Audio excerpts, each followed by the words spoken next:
Hello මචං කොහොමද ඉතින් මම ඔයාලගේ සිනමචං අවුරුදු ගාන තිස්සේ පැතිරලා තිබුණු රූමර්ස් ඔක්කොම ඉවර කරලා මාවල් එකෙන් දැන් කොමිකෝන් එකේදී නිල වශයෙන්ම කන්ෆර්ම් කරලා තියෙනවා මචං.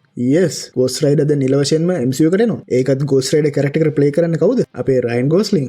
මේක අද ඊ ආපු රූමර් එක නෙවෙයි මචං. මීට අවුරුදු 4කට විතර කලින් ආපු රූමර් එක. කොහොම හරි දැන් රයන් ගෝස්ලින් කාස්ට් කරලා ඉවරයි. මම හිතන හිතර නම් ඒක නම් සුපිරම කාස්ට් එක. 2028 තමයි මේ ෆිල්ම් එක එනවා කියලා කන්ෆර්ම් කරලා තියෙන්නේ. කොහොමද කොයි ටයිම් පීරියඩ් එකකද රිලීස් කරන්න කියලා තාම කිසි අයිඩියා එකක් නැහැ මචං. මොකද මේක තාම එක්ස්පෑන්ඩ් කරගෙන ඩෙවලොප් කරගෙන යන ගමන් 28 දෙසැම්බර් වල බ්ලැක් පැන්තර් උත් එනවා. තව X-Men මූවි එකකුත් හදන ගමන් තියෙන්නේ. මම හිතන විදිහට මේ ෆිල්ම් එක මොස්ට්ලි 2028 සමර් ටයිම් එක වෙන් කරයි වගේ. කොහොම නමුත් මචං අර ගිනි අවුවේ Ghost Rider බලද්දි කොහොමද ආතල්ලගේ සුපිර් හිට තියෙන්නේ නේද? ඉතින් අද අපි කතා කරන්නේ යන්නේ MCU එකෙන් සුපිරම කැරක්ටර් එකක් වෙන Ghost Rider ගැන. එයාගේ origin, powers and හැකියාවන් ගැන තමයි අද අපි කතා කරන්නේ. ඒ වගේම වීඩියෝ එකේ අවසානයේ එයාගේ superior version එක, ඒ කියන්නේ ප්‍රබලතම සංස්කරණය මොකක්ද කියන එකක් කතා කරනවා. වීඩියෝ එකට යන්න කලින් මතක් කරන්න ඕනේ. ගොඩක් දෙනෙක් වීඩියෝ එක බලුවට එයාලට subscribe කරන්න අමතක වෙනවා. ඉතින් subscribe කරොත් ඔයත් සතුටින් මාත් සතුටින්. subscribe කරාද? එහෙනම් වීඩියෝ එකට යමු.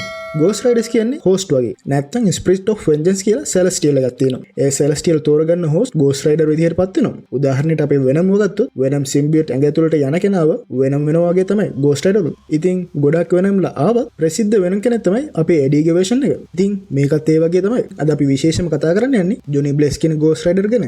මොකද එයා තමයි වඩාත්ම ප්‍රසිද්ධ iconic සහ හැමෝම අතර ගොඩක් ජනප්‍රිය Ghost Rider version එක වෙන්නේ. මුලින්ම අපි බලමු කවුද Johnny Blaze කියන්නේ කියලා. Johnny Blaze කියන්නේ කුඩා කාලේම එයාගේ අම්මා එයාව දාලා ගියපු කෙනෙක්. ඊට පස්සේ එයාව හදාගන්නේ එයාගේ තාත්තා. ජොනි බ්ලේස්ගේ තාත්තා නම බාටන් බ්ලේස්. එයා මෝටර් බයික් වලින් භයානක සංදර්ශන දක්වන ඉතාම දක්ෂ ස්ටන්ට් මෑන් කෙනෙක්. එයා තනියම ස්ටන්ට් කරනව විතර නෙවෙයි. බයික් ස්ටන්ට් කරන කණ්ඩායමකුත් එකතු කරගෙන සංගමයක් වගේ පවත්වාගෙන ගියා. ඒත් මචං දරුණු බයික් ස්ටන්ට් අනතුරකින් එයාගේ තාත්තා මැරෙනවා. ඊට පස්සේ තනි වුණ ජොනි බ්ලේස්ව හදාගන්න බාරගන්නේ තාත්තගේ ස්ටන්ට් පාර්ට්නර් වන ක්‍රෑෂ් සිම්ප්සන් සහ එයාගේ වයිෆ්. ඊට පස්සෙවත් එයාට සතුටින් ඉන්න ලැබුණාද කිව්වොත් නැහැ මචං. ජොනි එයාගේ බයික් එකේ පුංචි තියාගෙන රයිඩ් එකක් යන අතරතුර වෙන ඇක්සිඩන්ට් එකකින් එයාගේ පුංචිත් මැරෙනවා මචං. මම නිසා එයා නැතුනේ කියන්නේ ඒ දැඩි පසුතැවීම එහෙම නැත්නම් වරදකාරී හැඟීම නිසා එයා දවසින් දවස මානසික වැටෙනවා මචං. ඒ මැදට එයාගේ බාප්පට පිළිකා රෝගයක් කැන්සර් එකක් තියෙනවා කියලා දැනගන්න ලැබෙනවා. ජොනි බ්ලේස් පොඩි කාලේදීම ස්ටන්ට් ටීම් එකේ සමාජිකයෙක් වෙලා පොඩි කාලේදීම බයික් ස්ටන්ට් කරපු කෙනෙක්. පොඩි කාලේදීම එයාගේ ජීවිතයේ දුක විතරයි මචං. දැන් ඉතින් එයාගේ තාත්තා වගේ හිටපු කෙනාටත් පිළිකාව නිසා හොඳටම ලැඩ වෙලා ඉන්නේ. මේ නිසා වෙන කරන්නම දෙයක් නැති දෙන ජොනි බ්ලේස් බ්ලැක් මැජික් පොත් අරගෙන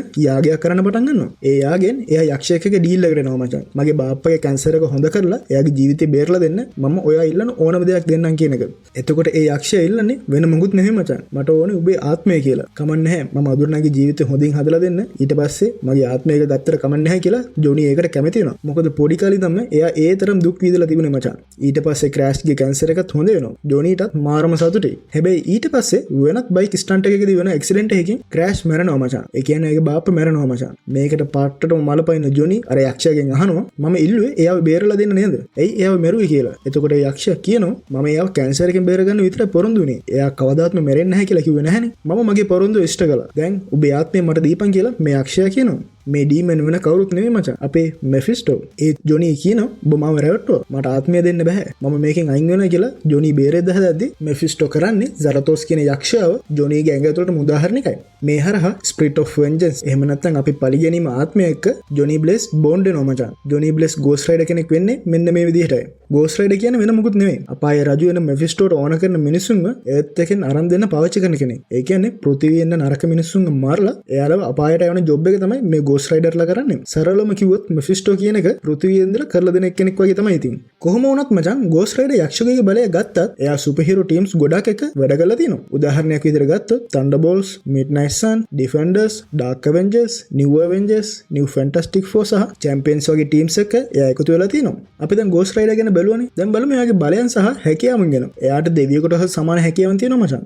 උදාහරණයක් විදිහට ගත්තොත් අධික ශාරීරික ශක්තිය, ඒ කියන්නේ strength එක දිගට සටන් කිරීමේ හැකියාව, stamina එක, දරා ගැනීමේ හැකියාව, අධික වේගය, ස්පීඩ් එක, ටක් ගාලා මැරෙන්නේ නැති බව, durable සහ immortality එක, තුවාල ඉක්මනින් සුවීමේ හැකියාව, healing factor එක දක්වන්න පුළුවන්. ඒ විතර නෙවෙයි මචං. අපායේ ගින්න පාලනය කිරීම, hellfire manipulation, ඒ ගින්නෙන් මචං මායාවන් වගේ, එහෙම නැත්නම් hellfire illusion, weapons වලට ගින්න වල පාවිච්චි කරන එක, hellfire infusion, ඒ වගේම ගිනි සහිත කාලගුණයක් නිර්මාණය කිරීම, hellfire weather වගේ විශාල බලයෙන් ප්‍රමාණයක් එයා ගාව තියෙනවා මචං. මේකට අමතර එයාටම විශේෂ වුණු අයිකානික් බලයන් දෙකක් තියෙනවා. ඒ තමයි පාපයන් පාලනය කිරීම. ඒ කියන්නේ සින් මැනිපියුලේෂන් සහ ආත්මයන් පාලනය කිරීම. සෝල් මැනිපියුලේෂන් මචං. ඒ වගේම අර අපායි ගින්දර බලය පාවිච්චි කරලා enhance hellfire power. ඒ කියන්නේ එයා යූස් කරන ඕනෑම දෙයක්, වෙපන් එකක් හරි, වෙහිකල් එකක් හරි, අතට ගෑවන ඕනෑම දෙයක් මචං පවර්ෆුල් ගිනිගන්න යන්ත්‍ර බවට එයාට පත් කරගන්න පුළුවන්. Ghost Rider යූස් කරන ඒ චේන් එක, එයා යූස් කරන බයික් එක ඔක්කොම හැදලා තින්නේ මේ enhance කරපු hellfire බලය මගින්. ඒකට අමතරව මචං එයාට තියෙනවා මචං ටෙලිපෝටේෂන් පවර් එකක්. ඒ කියන්නේ එක තැනක ඉඳලා තව තැනකට යන්න, මානෙන් මානයකට, ඒ කියන්නේ ඩයිමන්ෂන් ටු ඩයිමන්ෂන්, ලෝකයකින් ලෝකයට, රියල්ම් ටු රියල්ම් යන්නත් පුළුවන්. ඒ වගේම එයා කලින් ඉඳන් ඉන්ස්ටන්ට් මෑන් කෙනෙක් නිසා බයික් පදින එක නම් මචං nothing. hand to hand fight වලටත් එයා මාරම දක්ෂයි.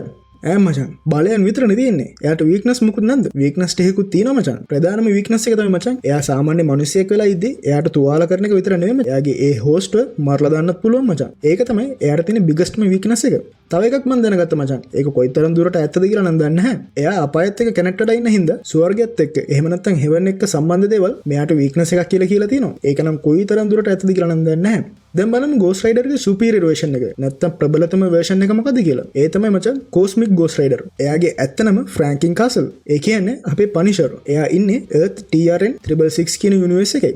Cosmic Ghost Rider හැදෙන්නේ මචං පට්ට මමුතු විදිහට. Thanos ඇවිත් එයාගේ ලෝකෙ විනාශ කරන්න හදද්දි Frank මැරෙනවා. මැරුණාට පස්සේ එයා Mephisto එකේ ඩීල් එකක් දාලා Ghost Rider කෙනෙක් විදිහට ආයෙත් එනවා.